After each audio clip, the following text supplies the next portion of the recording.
សួស្តីបងប្អូនទាំងអស់ក្នុងបណ្ដាញសង្គមជាទីរាប់អានបាទថ្ងៃនេះក៏យកកធប់ជ្រូកមេឬក៏ហៅថាចែកជ្រូកមេ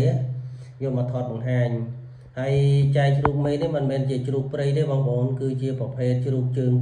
5ដែលវាតៃសាក់នៅវត្តអញ្ចឹងបងប្អូនហើយខ្ញុំបាននេះគឺបានពីគុណចាស់នៅខេត្តកំពង់ចាមដែលលោកមករៀន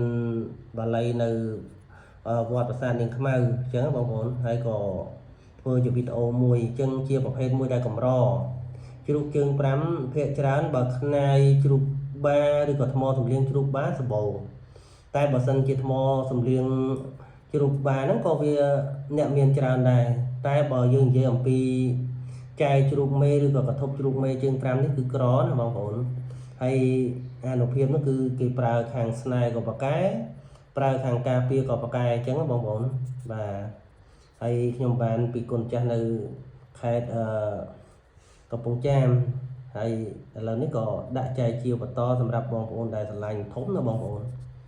ប្រព័ន្ធកូនដៃណាបងប្អូនធំហើយតាន់ចង់អស់ហើយ80%បាទចឹងបើសិនជាបងប្អូនមើលឃើញឆ្លាញ់តាក់ទងតាមលេខ Telegram ដែលខ្ញុំដាក់នៅខាងក្រោម page